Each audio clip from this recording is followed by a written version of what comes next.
वालेकुम dear students. ये हमारा लेक्चर जो हमने रिसेंटली स्टडी किया है कोर्स न्यूक्लियर फिजिक्स 2, उसमें जो हमने 21 लेक्चर्स जो हैं वो कंप्लीट किए हैं, उन्हीं से रिलेटेड जो है वो एमसीक्यूज़ हैं न्यूक्लियर फिजिक्स के, जिनको आज हम डिस्कस करेंगे इंशाल्लाह। और आप लोगों का एक दफ़ा जो है वो नॉलेज भी रिफ़्रेश हो जाएगा कि क्या कुछ हम लोगों ने पढ़ा था और किस तरह से जो है वो मल्टीपल चॉइस क्वेश्चन जो है वो आपको एग्ज़ाम्स के पॉइंट ऑफ व्यू से किसी भी टेस्ट जो आप देते हैं, ठीक है, एनटीएस या बीपीएससी कोई भी ईटीसी टेस्ट वगैरह, उसके लिए किस तरह से आप उसको अटेम्प्ट कर सकते हैं। तो आपको इससे काफ़ी जो है वो इस तरह की इंफॉर्मेशन मिलेगी किस तरह से एमसीक्यूज़ जो है वो आपको एग्ज़ाम्स में आते हैं। तो फर्स्ट हमारा जो मल्टीपल चॉइस क्वेश्चन है न्यूक्लियर फिजिक्स का, उसको हम जो है वो रीड आउट करते हैं और देन उसका जो राइट आंसर है उसको हम प्रोमिनेंट करेंगे। तो फर्स्ट है the compound nucleus डिसइंटीग्रेट्स into silicon along with. अब यहाँ पे ये जो रिएक्शन डिसइंटीग्रेट्स अलोंग विद, यानी कि जो हमने टाइप्स ऑफ न्यूक्लियर रिएक्शंस पढ़ा था उसमें हमने डिफरेंट टाइप्स पढ़ी थी रिएक्शंस की। उसमें हमने कंपाउंड रिएक्शंस भी पढ़े थे, डायरेक्ट रिएक्शंस भी पढ़े थे। तो एक्चुअली में कंपाउंड न्यूक्लियस जो है वो किस टाइम जो है किस टाइप में रिएक्शंस में बनता है, यानी कि जब कोई इंसिडेंट पार्टिकल्स आके स्ट्राइक करता है टारगेट न्यूक्लियस के साथ, तो देन वो कंपाउंड न्यूक्लियस बनाता है। अब वो कंपाउंड न्यूक्लियस जो है वो स्प्लिट होता है इनटू फर्दर पार्ट्स, यानी कि इसमें एक तो सिलिकॉन आपके पास आया और साथ में क्या आएगा। दूसरा, आपने एक चीज़ जो है वो माइंड में रखनी है कि जब भी कोई पार्टिकल इस तरह से इमिट होगा, आपने इक्वेशन को भी साथ में बैलेंस करना है।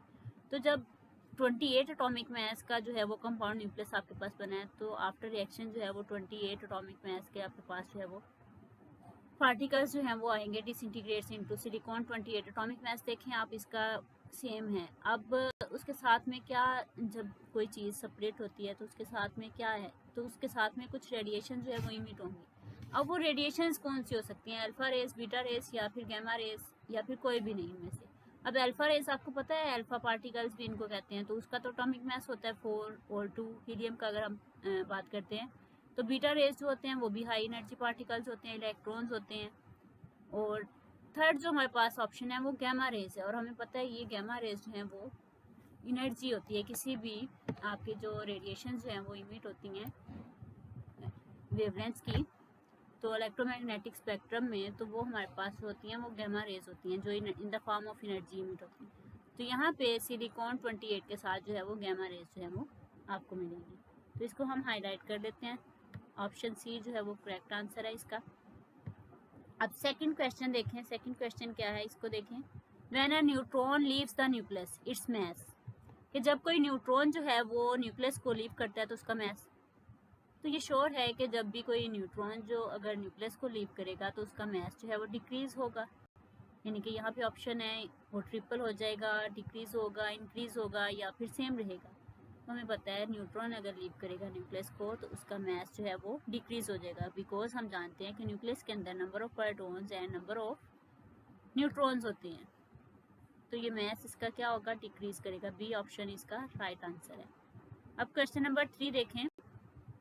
Number of protons which is inside of the nucleus represents, कि जो नंबर ऑफ प्रोटॉन्स जो न्यूक्लियस में होते हैं वो किस चीज़ को रिप्रेजेंट करते हैं, एटॉमिक मास को, एटॉमिक नंबर को, एटॉमिक काउंट को या रेडियो एक्टिविटी लेवल को।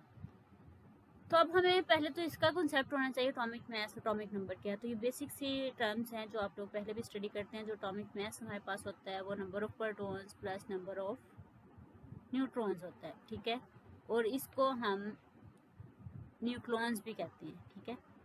अब न्यूक्लॉन्स किसके इक्वल होते हैं, न्यूक्लॉन्स जो हैं वो हमारे पास उसको हम एन से डिनोट करते हैं। वो एटॉमिक मास यानी कि प्लस आपके पास जो चार्ज मास, एटॉमिक नंबर जिसको हम बोलते हैं, उसके इक्वल होता है। तो अब यहाँ पे जो नंबर ऑफ प्रोटॉन्स होते हैं वो हमारे पास यहाँ पे अगर इसकी एग्जांपल में देखें हम, सिलिकॉन 28 एटॉमिक मास है उसका, जिसको हम ए से डिनोट करते हैं, और जो 14 है वो हमारे पास चार्ज नंबर है, उसको हम एटॉमिक नंबर भी कहते हैं, वो नंबर ऑफ प्रोटॉन्स को शो कर रहे हैं। तो यहाँ पे नंबर ऑफ प्रोटॉन्स को हम एटॉमिक नंबर भी कहते हैं, तो इसलिए ये राइट ऑप्शन जो है वो बी ऑप्शन होगा। और नेक्स्ट हमारे पास जो फोर्थ है उसमें देखें आप, commonly neutron and protons are called.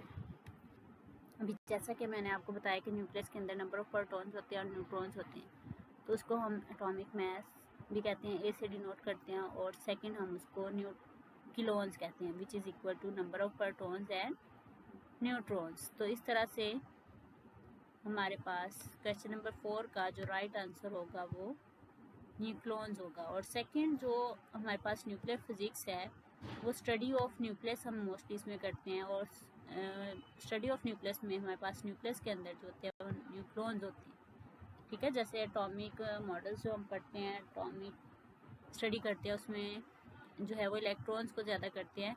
जब हम न्यूक्लियर फिजिक्स की बात करते हैं तो वहाँ पे न्यूक्लियस को हम डिस्कस करते हैं, और न्यूक्लियस के अंदर जो न्यूट्रॉन्स और प्रोटॉन्स होते हैं, इसलिए इसका राइट आंसर न्यूट्रॉन्स है। तो नेक्स्ट देखें multiple choice question number 5, the higher energy level in which nucleus is de-excited to a ground energy level by the emission of dash process is called bound energy levels।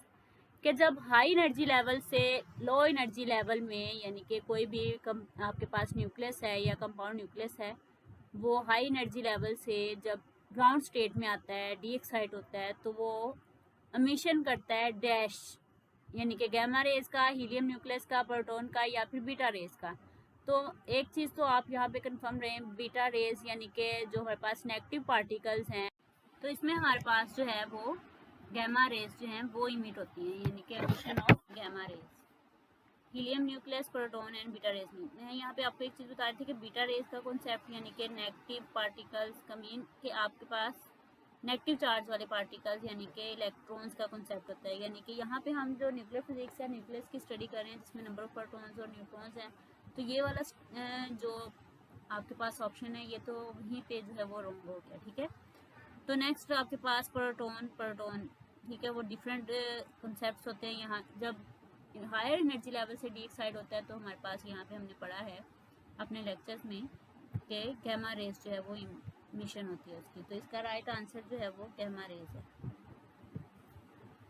तो next question number 6 देखें, sometimes it is observed that angular distribution of emitted particles is not independent of, कि जो हमारे पास angular distribution होती है emitted particles की, वो depend नहीं कर रही होती किस पर, एग्जिट चैनल पर, क्रॉस सेक्शन पर, या एंट्रेंस चैनल पर, या बाइंडिंग एनर्जी पर। तो ये आपके पास कॉन्सेप्ट्स होने चाहिए। क्रॉस सेक्शंस का भी हमने पढ़ा है, बाइंडिंग एनर्जी का भी, एग्जिट चैनल हम किसे कहते हैं, और एंट्रेंस चैनल हम किसे कहते हैं। एंट्रेंस चैनल मोस्टली हमारे पास होता है process of formation of compound nucleus, जिसमें हमने कंपाउंड न्यूक्लियस थ्योरी पढ़ी थी, उसमें इसका कॉन्सेप्ट पढ़ा था एंट्रेंस चैनल का, यानी कि वो प्रोसेस जिसमें हमारे पास फॉर्मेशन ऑफ न्यूक्लियस की बनती है, ठीक है। तो यहाँ पे ये जो ऑब्जर्व करते हैं हम, जो angular distribution of emitted particles, यानी कि जो एंट्रेंस चैनल होता है वो हमारे पास उसके बनने का प्रोसेस होता है, तो वही इमिटेड पार्टिकल्स जो है वो डिपेंड नहीं कर रहे होते किस पे, कि जो हमारे पास उसके फॉर्मेशन का प्रोसेस है उस पर डिपेंड नहीं कर रहे होते। तो यहाँ पे हमारे पास इसका जो राइट आंसर है वो है आपके पास एंट्रेंस चैनल, ठीक है।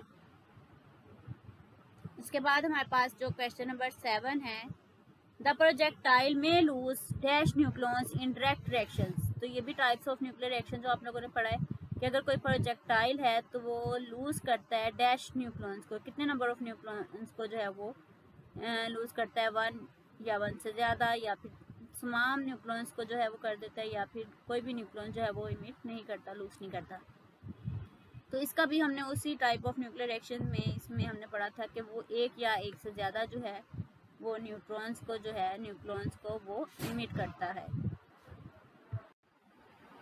लास्ट में देखें क्वेश्चन नंबर 8, हाइड्रोजन प्लस, ये आपके पास कोई भी टारगेट न्यूक्लियस होगा, जब ये स्ट्राइक करेगा projectile particles target nucleus, then आपके पास एक कंपाउंड न्यूक्लियस बनेगा जिसको आप CN से जनरल फॉर्म में डिनोट करते हैं, एंड आफ्टर दैट आपके पास कोई भी जो है वो प्रोडक्ट न्यूक्लियस बनेगा, देन अल्फा पार्टिकल यानी कि हीलियम 42 जो है वो आपके पास इमिट हो रहा है। आफ्टर रिएक्शन के बाद जो है वो प्रोडक्ट्स मिल रहे हैं, वो आपको कोई भी प्रोडक्ट न्यूक्लियस साथ में अल्फा पार्टिकल्स में। Is the general form of which reaction, ये किन रिएक्शंस की जो है वो जनरल फॉर्म है। तो ये यहाँ पे आपने बताना है कि ये कौन से रिएक्शन। डिफ़िकल्ट नहीं है क्योंकि हमने टाइप्स ऑफ न्यूक्लियर रिएक्शंस में इनको कम्प्लीटली जो है वो डिस्क्राइब किया है, इनको एक्सप्लेन किया है। तो देखें जनरल फॉर्म से देखते ही आपको जो है इसका पता चल जाएगा ये कौन से रिएक्शन हैं, अगर आपको कॉन्सेप्ट है उसका। प्रोटॉन अल्फा रिएक्शन है, प्रोटॉन न्यूट्रॉन रिएक्शन है, या अल्फा प्रोटॉन रिएक्शन है, या न्यूट्रॉन अल्फा रिएक्शन है। तो इनका मैंने आपको बताया था कि जब हमारे पास जो चीज़ आके as a projectile particles try करती है टारगेट न्यूक्लियस पर, या इंसिडेंट पार्टिकल्स, उसको हम यहाँ पर लिखते हैं, पहले लिखते हैं ब्रैकेट्स के अंदर। आपको शॉर्ट फॉर्म लिखनी सिखाई है ना मैंने, तो वहाँ पे ब्रैकेट्स में हम जो प्रोजेक्टाइल पार्टिकल्स होता है उसको लिखते हैं, और फिर उसके साथ जो है वो सेकंड नंबर पे हम लिखते हैं जो आउटगोइंग पार्टिकल्स होते हैं। तो यहाँ पे रिएक्शन में देखें जो प्रोजेक्टाइल पार्टिकल है वो प्रोटॉन है, यानी कि हाइड्रोजन। प्रोटॉन एक नंबर है ना, ये उसमें हाइड्रोजन का एक एटॉमिक मास, तो उसमें एक प्रोटॉन है, तो प्रोटॉन है। और आफ्टर रिएक्शन देखें यहाँ पे आपके पास हीलियम पार्टिकल्स यानी कि 4 और 2 जो हमारे पास हीलियम का होता है वो इमिट हो रहा है। तो यहाँ से हमें पता है जब इस तरह के रिएक्शंस होंगे कि ये आपके पास प्रोटॉन आ रहा है और आफ्टर रिएक्शन जो है आपके पास हीलियम बन रहा है, तो आप इसको प्रोटॉन अल्फा, यानी कि ए आपके पास ऑप्शन जो है इसका राइट आंसर होगा। प्रोटॉन अल्फा रिएक्शन इनको हम कहते हैं, जिसमें प्रोटॉन आपके पास प्रोजेक्टाइल पार्टिकल्स और अल्फा आपके पास आउटगोइंग पार्टिकल्स है, यानी कि जो आपके पास आफ्टर रिएक्शन जो है वो बनता है। तो इस तरह के जो रिएक्शन है उसको प्रोटॉन अल्फा रिएक्शन कहते हैं। नेक्स्ट देखें students, question number 9। On striking the target nucleus, the projectile particle is absorbed and different outgoing particles is ejected. The product nucleus is also different from the target nucleus is called. ये reactions किस तरह के होते हैं, ठीक है, ये भी टाइप्स ऑफ न्यूक्लियर रिएक्शंस में से है आपके पास कि जब कोई टारगेट न्यूक्लियस जो है वो कोई प्रोजेक्टाइल पार्टिकल्स ट्राई करता है टारगेट न्यूक्लियस पर, तो टारगेट न्यूक्लियस क्या करता है उसको एब्जॉर्ब कर लेता है, लेकिन जो हमें आफ्टर रिएक्शन जो है वो प्रोडक्ट्स मिलते हैं वो डिफरेंट पार्टिकल्स होता है, जो आउटगोइंग पार्टिकल्स होते हैं जो वो उसको इमिट करता है। तो इस तरह का जो प्रोडक्ट न्यूक्लियस बनता है वो भी डिफरेंट होता है टारगेट न्यूक्लियस से। तो इस तरह के रिएक्शन जो हैं वो कौन से रिएक्शंस कहलाते हैं? Nuclear disintegration reactions, nuclear transmutation, both A and B, inelastic nuclear reaction. तो ये आप देखें कि डिफरेंट बन रहा है, आपके पास जो आ रहा है पार्टिकल वो और है, और जो आउटगोइंग पार्टिकल्स है वो डिफरेंट है, प्रोडक्ट न्यूक्लियस जो बन रहा है वो भी डिफरेंट है। तो डिफरेंट मीन डिसइंटीग्रेशन, तो ये न्यूक्लियर डिसइंटीग्रेशन रिएक्शंस होते हैं। लेकिन सेकंड नंबर पे इसको हम न्यूक्लियर ट्रांसम्यूटेशन भी कहते हैं। ट्रांसम्यूटेशन के हमने आर्टिकल्स पढ़े हैं, ठीक है, प्रोटॉन अल्फा पार्टिकल्स की ट्रांसम्यूटेशन होती है, अल्फा बीटा बीटा कह रही हूँ, अल्फा डीके, ठीक है। डिफरेंट ट्रांसम्यूटेशन हमने पढ़ी हैं, 4 ट्रांसम्यूटेशन के रिएक्शंस पढ़े हैं। तो ये जो हमारे पास होती है बोथ ए एंड बी, इसमें जो आपके पास ऑप्शन नंबर 3 है वो is the right answer.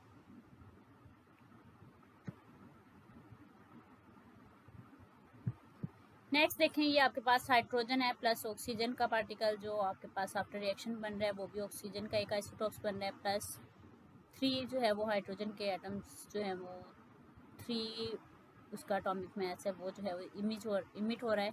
Is the example of which nuclear reaction, ये किन न्यूक्लियर रिएक्शंस की जो है वो एग्जांपल है? Knockout nuclear reactions, pickup nuclear reactions, stripping nuclear reactions and photo effect nuclear reaction. अब stripping nuclear reactions, photo effect nuclear reactions, ये सारी जो टाइप्स ऑफ न्यूक्लियर रिएक्शंस आपने पढ़ी हैं उसमें हमने इसको कम्प्लीटली जो है वो जो सेकंड लेक्चर है हमारा न्यूक्लियर फिजिक्स का, उसमें हमने ये सारी जो है वो डिफाइन किए हैं, वहाँ से आप एक दफ़ा गो थ्रू हो सकते हैं, ठीक है। तो ये जो होते हैं ना पिकअप न्यूक्लियर रिएक्शंस, ठीक है, इसका जो राइट आंसर है वो बी ऑप्शन है। इनको इस तरह के जो रिएक्शन होते हैं उसको हम पिकअप कहते हैं कि जो हाइड्रोजन है जो आपके पास प्रोजेक्टाइल पार्टिकल, उसने एक और जो है एटॉमिक मास एक और न्यूट्रॉन है उसको एब्जॉर्ब करके पिकअप न्यूक्लियर रिएक्शंस, जो आपके पास टारगेट न्यूक्लियस है उसमें से एक आपके पास उसका एटॉमिक मास नंबर जो है वो कम हो गया। तो इसका B option right answer. Second last में 11 नंबर हमारे पास जो है, in which case, in this case excitation energy is sufficient for the emission of particles, किस केस में एक्साइटेशन एनर्जी जो है वो सफिशेंट होगी इमिशन करने के लिए पार्टिकल्स का? बाउंड एनर्जी लेवल में, एक्साइटेड स्टेट्स में, ग्राउंड स्टेट में, या वर्चुअल एनर्जी लेवल। तो ये भी कंसेप्ट जो हमारे पास एक पूरा एनर्जी स्टेट्स वाला, जिसमें हमने बाउंड एनर्जी लेवल्स और वर्चुअल एनर्जी लेवल्स को डिफ्रेंशिएट किया है, उसमें आपने पढ़ा है। तो इस तरह के जो रिएक्शंस हैं, एक्साइटेशन एनर्जी जिसमें इतनी होती है, सफिशेंट होती है एमिशन ऑफ पार्टिकल्स के लिए, वो हमारे पास होते हैं वर्चुअल एनर्जी लेवल्स। ठीक है, तो इसका जो राइट आंसर है वो है वर्चुअल एनर्जी लेवल्स।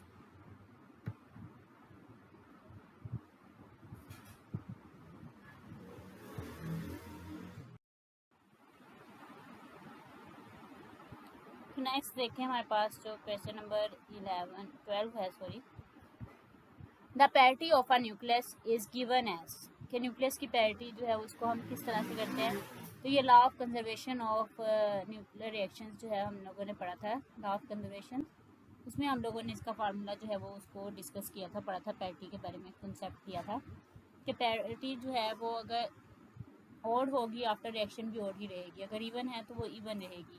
तो उसके लिए एक फार्मूला था यहाँ पे, P is equal to P denote for parity. ठीक है, ये पैरिटी को डिनोट कर रहा है 1 की पावर L। ठीक है, यहाँ पे ये जो स्मॉल l है ये एंगुलर मोमेंटम को शो करता है। सेकंड भी ऑप्शन है कैपिटल L की पावर -1 और थर्ड ऑप्शन है P इज इक्वल टू -1 की पावर L। तो जो राइट आंसर था वहाँ पे हमारे पास वो पैरिटी थी -1 की पावर L, यानी कि अगर 1 हमारे पास इवन है इट्स मीन उसकी पॉजिटिव वैल्यू है, अगर वो ओड है तो इट्स मीन उसकी नेगेटिव वैल्यू है। तो ये पैरिटी का फार्मूला था। विच ऑफ, अब नेक्स्ट हमारे पास 13 नंबर पे है, which of the following about gamma rays is true, कि गैमा रेज के बारे में क्या कौन सा ऑप्शन जो है वो ट्रू है। It carries a positive charge, ये पॉजिटिव चार्ज कैरियर है। It carries a negative charge, या फिर नेगेटिव चार्ज कैरियर्स हैं। It can be deflected by magnetic field, neutral charge. It has zero rest mass and a neutral charge. अब कौन सा option जो है वो करेक्ट है। हमें पता है गैमा रेज पर जो है वो कोई भी चार्ज नहीं होता। ठीक है, फर्स्ट ऑप्शन और सेकंड ऑप्शन यहीं पे निगलेक्ट कर देंगे कि पॉजिटिव चार्ज भी नहीं होता, नेगेटिव चार्ज भी नहीं होता। और थर्ड आपके पास है कि वो डिफ्लेक्टेड होती है मैग्नेटिक फील्ड से, जब उन पर कोई चार्ज नहीं है तो इस तरह से वो डिफ्लेक्ट भी नहीं होती। अब थर्ड लास्ट ऑप्शन है कि it has zero rest mass and a neutral charge, तो इसमें न्यूट्रल चार्ज होता है, इनका कोई भी मास नहीं होता। तो इस तरह से आपके पास जो राइट आंसर है वो ऑप्शन डी है।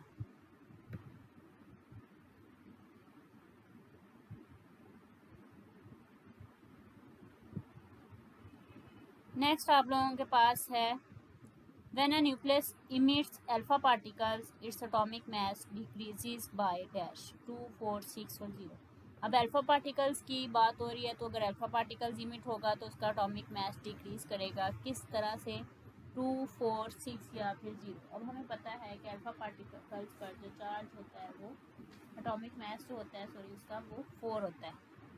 तो इस तरह से वो जब डिक्रीज करेगा तो वो इस रेशो से करेगा, यानी कि 4 आएगा आपके पास ऑप्शन। जब वो अल्फा पार्टिकल्स को इमिट करेगा तो उसका एटॉमिक मास क्या होगा, 4। In the law of conservation of isotopic spin is also called as, अब आइसोटोपिक स्पिन हमने इसका कॉन्सेप्ट किया है कि आइसोटोपिक स्पिन क्या होती है। आपके पास लॉ ऑफ कंजर्वेशन में इसका हमने कॉन्सेप्ट लिया था। तो यहाँ पे इसको हम आइसोस्पिन कहेंगे, या फिर हम आइसोबैरिक स्पिन कहेंगे, या आइसोटोपिक एंड आइसोस्पिन कहेंगे, या फिर both A and B option आएगा। तो ये मैंने आपको वहाँ पे बताया था उस लेक्चर में, जिसमें हमने law of conservation of isotope law of conservation पढ़े थे न्यूक्लियर रिएक्शंस के। तो उसमें हम लोगों ने इसको बताया था कि इसको हम आइसोटोपिक स्पिन भी कहते हैं, आइसोस्पिन भी सिंपल कहते हैं, और आइसोबैरिक स्पिन भी कहते हैं। तो इस तरह से जो आपके पास राइट ऑप्शन आएगा वो both A and B option. तो इसको हम हाईलाइट कर लेते हैं, डी ऑप्शन इसका करेक्ट है आपके पास।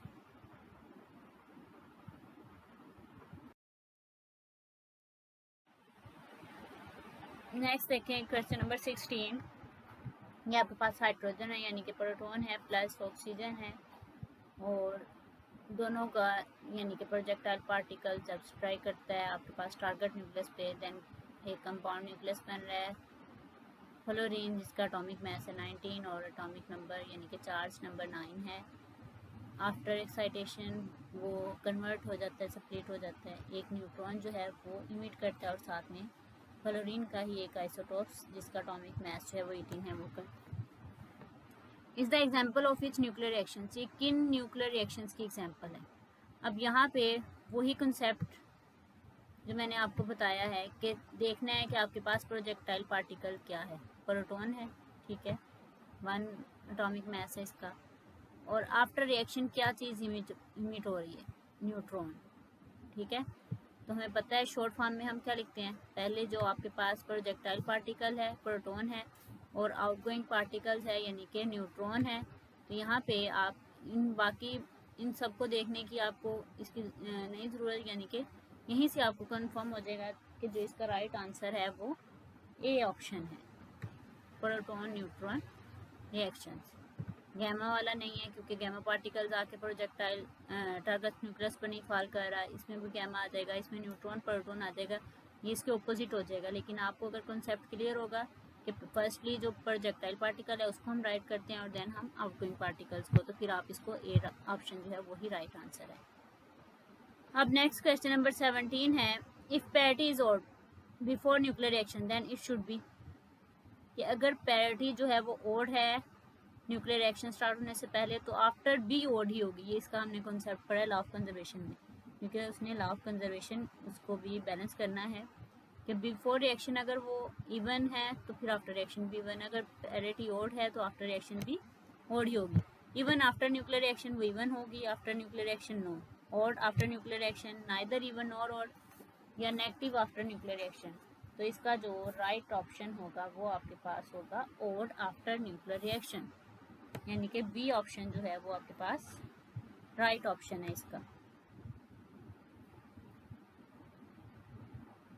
नेक्स्ट है who invented nuclear fusion, nuclear fusion यानी कि अब फ्यूजन और फ्यूजन वाले जो आपने चैप्टर्स पढ़े थे उनसे रिलेटेड कुछ हमारे पास जो है वो मल्टीपल चॉइस क्वेश्चन आ जाएंगे कि किसने इन्वेंट किया था न्यूक्लियर फ्यूजन रिएक्शंस को, रदरफोर्ड ने या फिर हंस मैथी ने या ऑटो हन ने या फिर मैरी क्यूरी।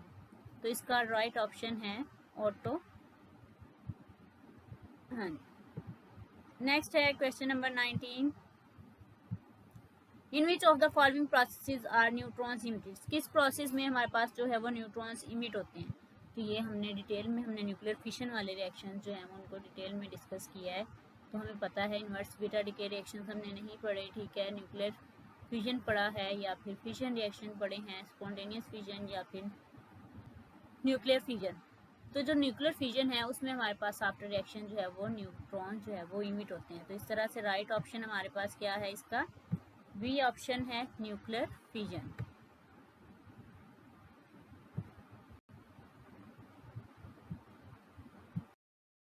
तो नेक्स्ट क्वेश्चन नंबर 20 है आपके पास, after which invention nuclear fusion has been possible, ठीक है। तो साइक्लोट्रॉन, प्रोटॉन साइक्लोट्रॉन या प्रोटॉन साइक्लोट्रॉन या बोथ बी एंड सी। तो ये जो साइक्लोट्रॉन का कंसेप्ट है ये आपने न्यूक्लियर फिजिक्स 1 में इसको डिटेल में डिस्कस किया है। प्रोटॉन साइक्लोट्रॉन क्या होते हैं, साइक्लोट्रॉन क्या होते हैं। साइक्लोट्रॉन एक्चुअली में जो है वो एक्सीलरेट करते हैं पार्टिकल्स को, ठीक है, चार्ज पार्टिकल्स को एक्सीलरेट करते हैं। तो किसके बाद, यानी कि जो invention nuclear fusion has been possible, तो वो साइक्लोट्रॉन ही इसका राइट जो है वो ऑप्शन है। इसका भी कंसेप्ट हमने लिया था जब हम लोगों ने न्यूक्लियर फिशन रिएक्शंस पढ़े थे।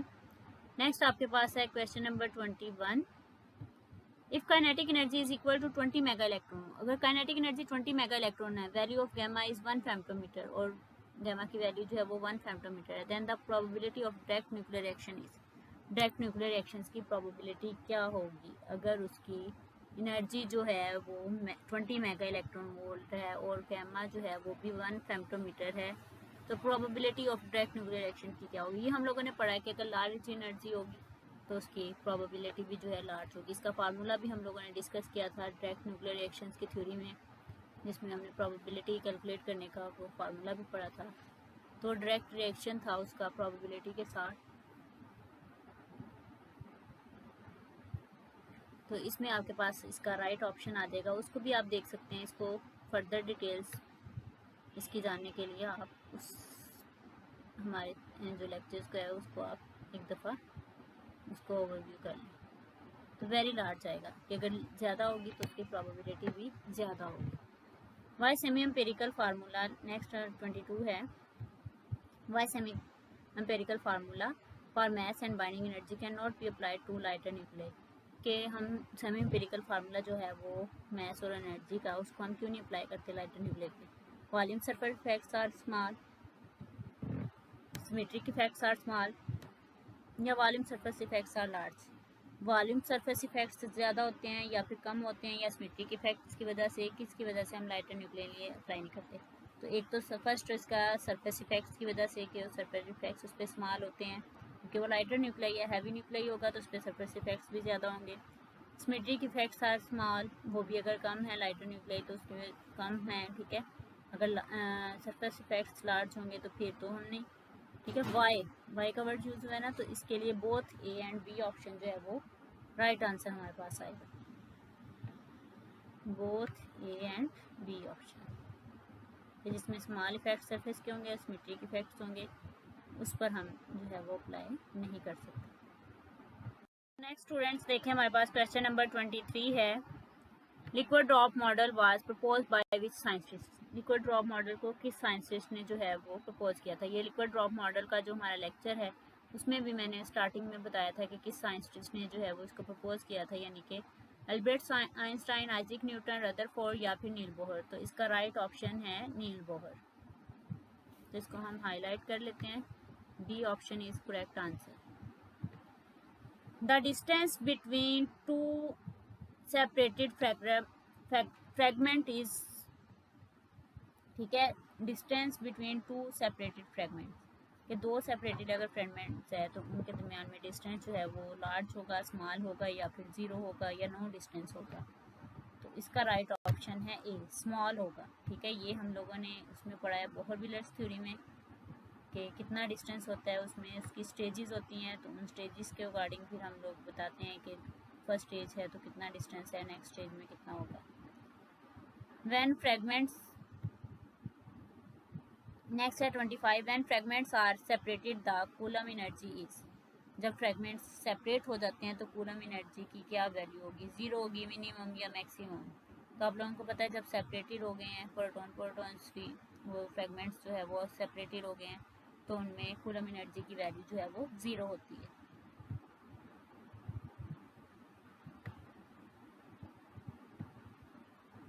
How many stages in Bohr-wheelers theory of nuclear fission. Nuclear fission में कितनी थ्योरी हैं, बोहर-विलर्स थ्योरी में कितनी स्टेजेस हैं, 2, 7, 5 या फिर 3। तो इसका भी हम लोगों ने बोहर-विलर्स थ्योरी के लेक्चर्स में जो है वो डिस्कस किया है कि कितनी स्टेजेस हैं, 5 स्टेजेस उसकी होती हैं। तो इसका राइट ऑप्शन है 5। तो नेक्स्ट क्वेश्चन नंबर 27 है, the difference between maximum energy and zero deformation energy is called. कि दो एनर्जी का डिफरेंस क्या होता है, ये भी हमने अपने लेक्चर में डिस्कस किया है, जो हमने मॉडल्स वाले लेक्चर्स किए हैं उसमें, कि जो मैक्सिमम हमारे पास एनर्जी होती है और जीरो डिफॉर्मेशन एनर्जी, उसको हम बैरियर हाइट भी कहते हैं और एक्टिवेशन एनर्जी भी कहते हैं।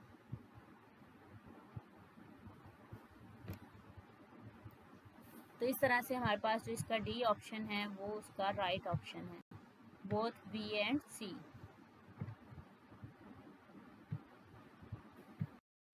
Question number 28, at what temperature in the sun's core hydrogen gas becomes plasma. किस टेम्परेचर पर जो है वो सन कोर्स में हाइड्रोजन गैस जो है वो प्लाज्मा में कन्वर्ट हो जाती है, 10 मिलियन सी, 15 मिलियन सी या 20 मिलियन सी। तो ये एक जनरल नॉलेज का क्वेश्चन है जिसमें सन कोर्स हाइड्रोजन, इनके सन की कोर के बारे में आप स्टडी करेंगे उससे रिलेटेड, ठीक है। तो इसका राइट ऑप्शन जो है वो है B option, 15 million C. Next है, what percentage of the sun's hydrogen has been changed into energy. कि किस परसेंटेज पर sun's hydrogen has been change हो जाता है एनर्जी, 0.6, 0.9, 1% या फिर 2%। तो इसका भी राइट आंसर है 1%,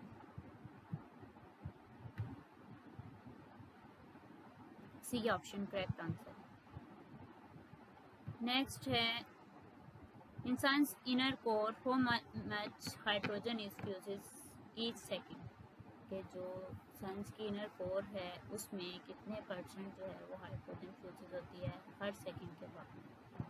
620 million metric ton, 620 billion metric ton या 720 मिलियन मैट्रिक टन? तो इसका राइट ऑप्शन है 620 मिलियन मैट्रिक टन। ये जो आपके ऑप्शंस हैं ये 3 से 4, ये कुछ जनरल नॉलेज से रिलेटेड साइंस की कोर्स के बारे में, ठीक है।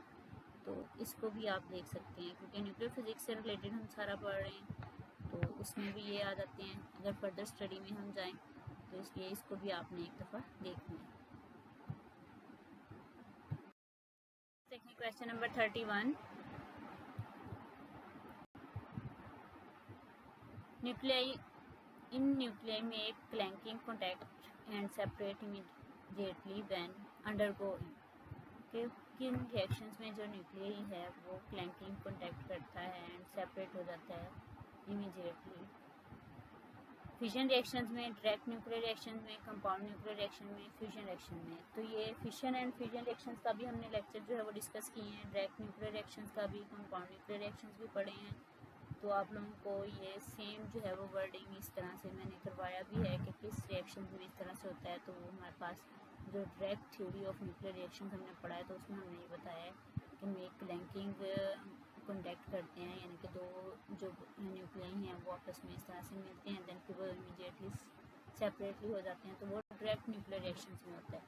तो इसलिए इसका राइट ऑप्शन जो है वो होगा direct nuclear reactions, B option. Next देखें ये the direct nuclear reaction usually occurs on the surface of. Direct nuclear reaction किस तरह की जो सरफेस यूजुअली अकर्स करते हैं on the surface of protons, neutrons, electrons या बोथ ही एंड में? क्योंकि हम लोगों को पता है जो भी डायरेक्ट न्यूक्लियर रिएक्शंस हो रहे हैं वो प्रोटॉन्स और न्यूट्रॉन्स के, क्योंकि न्यूक्लियर रिएक्शंस है ना न्यूक्लियस में हो रहे हैं तो प्रोटॉन्स और न्यूट्रॉन्स पे होते हैं, नॉट इलेक्ट्रॉन्स। तो इसलिए हमारे पास जो डी ऑप्शन होगा वो इसका राइट ऑप्शन होगा, बोथ ए एंड बी, यानी कि बोथ न्यूट्रॉन एंड प्रोटॉन्स। उसके बाद नेक्स्ट वाला देखें, direct nuclear reactions are also known as. Direct nuclear reactions को हम और क्या कहते हैं? रिएक्टिव प्रोडक्ट्स तो प्रोडक्ट होते हैं, रिएक्टर्स भी रिएक्टर्स होते हैं, वो तो पूरा कंप्लीट रिएक्शन नहीं है, एक रिएक्टेंट्स होते हैं और एक प्रोडक्ट्स होते हैं, लेकिन इनको हम डायरेक्ट न्यूक्लियर रिएक्शंस को पेरिफेरल रिएक्टर्स भी कहते हैं, तो ये रिएक्शंस भी कहते हैं, ठीक है। नेक्स्ट देखें क्वेश्चन नंबर 34 है, most nuclear fusion reactions happen. Mostly जो फ्यूजन रिएक्शंस हैं वो कहाँ पर अकर होते हैं? तो ये भी मैंने आपको लेक्चर्स में करवाया है फ्यूजन रिएक्शंस वाले में, in stars in the universe, in factories around the world, on the moon, in science laboratories. तो हमें पता है ये यूनिवर्स में होते हैं, स्टार्स में होते हैं, क्योंकि हमने पढ़ा है fusion reaction in stars and sun. तो इसलिए इसका जो ऑप्शन राइट है वो है A option.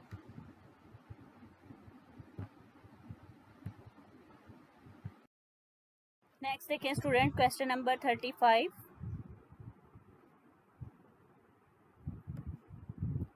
Combining of two light nuclei of low mass to produce a heavy nucleus is called. कि जब दो लाइटर न्यूक्लियाई जो हैं वो आपस में कंबाइन होते हैं और एक हैवी न्यूक्लियस देते हैं, तो ये कौन सा प्रोसेस कहलाता है? ठीक है, तो ये हमारे पास जब एक लार्जर जो है वो स्प्लिट होता है टू लाइटर न्यूक्लियाई में, तो वो हमारे पास फिशन रिएक्शंस होते हैं, न्यूक्लियर फिशन भी इसको समटाइम जो है स्टूडेंट्स इस तरह से भी प्रोनाउंस करते हैं, न्यूक्लियर फिशन इसको कहते हैं एक्चुअली में। और जब टू लाइटर न्यूक्लियस मिलके एक हैवी न्यूक्लियस बनाते हैं तो इसको हम क्या कहते हैं? Nuclear fusion reactions. तो इस तरह से इसका जो राइट ऑप्शन है वो ऑप्शन ए है, न्यूक्लियर फ्यूजन।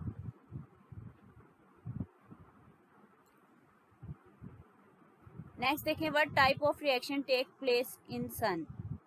कि सूरज में जो है वो कौन से टाइप के रिएक्शन जो होते हैं? ठीक है, nuclear fusion, nuclear fission, spontaneous fission या डबल बीटा डिके।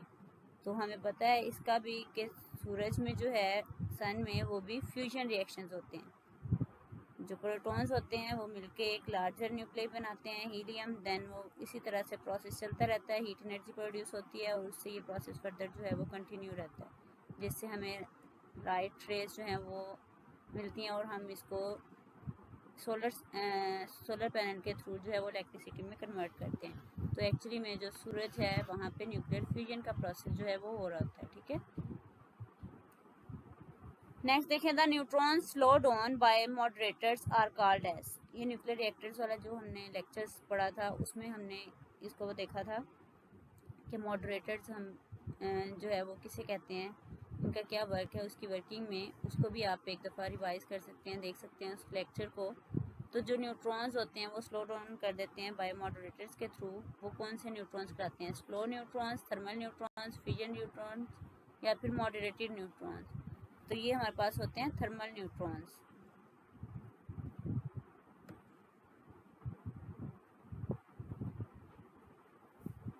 ठीक है। अब नेक्स्ट हमारे पास है क्वेश्चन नंबर 38।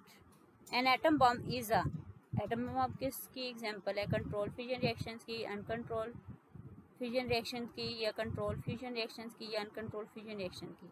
तो आप लोगों को पता है जो हमारे पास एटम बम है वो हमारे पास एक अनकंट्रोल फ्यूजन रिएक्शंस होते हैं, ठीक है। ये भी हम लोगों ने फ्यूजन रिएक्शंस वाले में पढ़ा था कि एटम बम जो है वो अनकंट्रोल होता है।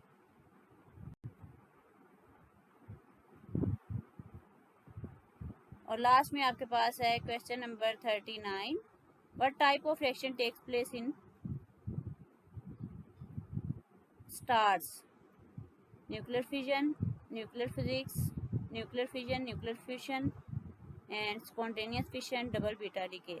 तो स्टार्स और सन्स में हम लोगों ने पढ़ा है कि न्यूक्लियर फ्यूजन होता है, तो इसका भी राइट ऑप्शन आपके पास क्या आएगा, न्यूक्लियर फ्यूजन। एक्चुअली में ये जो हमारा टॉपिक न्यूक्लियर फ्यूजन से रिलेटेड ये वाले जो हमारे पास है मल्टीपल चॉइस क्वेश्चन थे। नेक्स्ट देखें students, according to shell model of the nucleus, nucleus shell model के अकॉर्डिंग जो है वो कौन सा पॉइंट जो है वो करेक्ट है।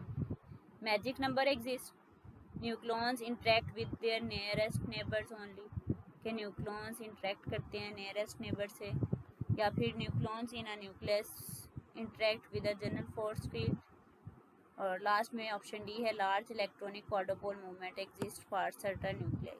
तो इनमें से कौन सा ऑप्शन, तो जब शेल मॉडल की बात करते हैं तो वहाँ पे मैजिक नंबर्स, क्योंकि मैजिक नंबर ही उसमें इंट्रोड्यूस हुए थे, तो मैजिक नंबर एग्जिस्ट। तो इस तरह से हमारे पास ये भी शेल मॉडल का हमने जो लेक्चर किया है उसमें पढ़ा है। तो फर्स्ट इसका राइट ऑप्शन जो है वो फर्स्ट है, मैजिक नंबर एग्जिस्ट, ठीक है। तो नेक्स्ट देखिए question number 41, the splitting of a nucleus into a smaller nuclei, कि अगर स्प्लिट करता है एक न्यूक्लियस स्मॉलर न्यूक्लियाइज में तो उसको हम कौन सा प्रोसेस कहते हैं, फ्यूजन, फिशन, हाफ लाइफ या गैमा रेडिएशन। तो ये पता है हमें कि जब कोई बड़ा न्यूक्लियस जो है वो स्प्लिट होगा स्मॉलर में तो वो हमारे पास फिशन रिएक्शन यानी कि फ्यूजन रिएक्शंस होते हैं, ठीक है। B option is a right answer.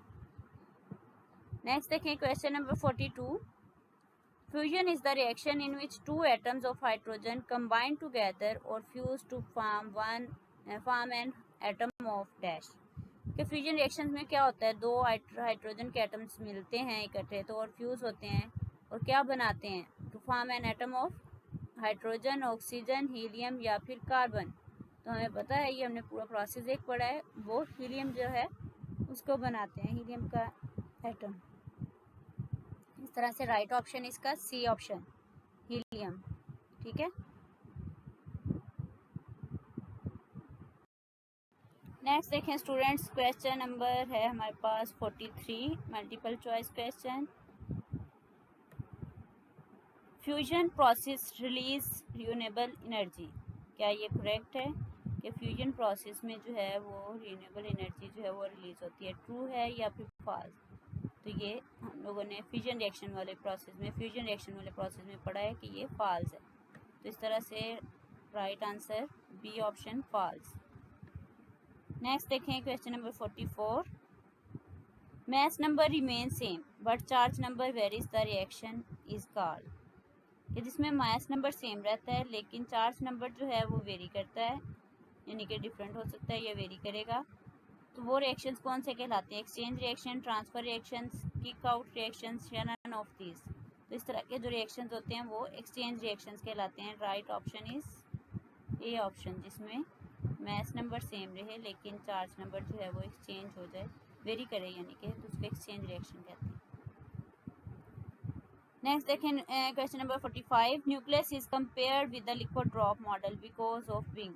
ये हम लोगों ने बोहर व्हीलर्स थ्योरी में पढ़ा था, जिन्होंने एक कंसेप्ट दिया था लिक्विड ड्रॉप मॉडल का, उसको कंपेयर किया था न्यूक्लियस को एज अ लिक्विड ड्रॉप। तो वो किस वजह से is compare with the liquid drop because of being transparent, high boiling point, incompressible, both B and C. ठीक है, तो इसका राइट ऑप्शन है सी ऑप्शन, इनकम्प्रेसिबल।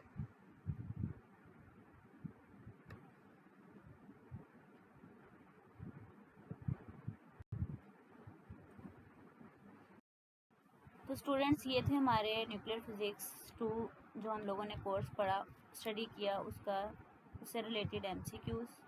इंशाल्लाह और अगर फर्दर जो है वो टाइम मिला तो और भी इसके MCQs जो है वो मैं इस पर जो है वो लेक्चर तैयार करूँगी और उसको अपलोड करूँगी। फ़िलहाल आप इन सारे लेक्चर, इन MCQs में कोई भी प्रॉब्लम है, कोई डिफ़िकल्टी है, तो आप मेरे लेक्चर्स भी देख सकते हैं। जिस लेक्चर से रिलेटेड जो है वो MCQs है उसको भी, और ना समझ आए फिर भी आप कमेंट बॉक्स में भी पूछ सकते हैं। Thank you so much. अल्लाह हाफिज़।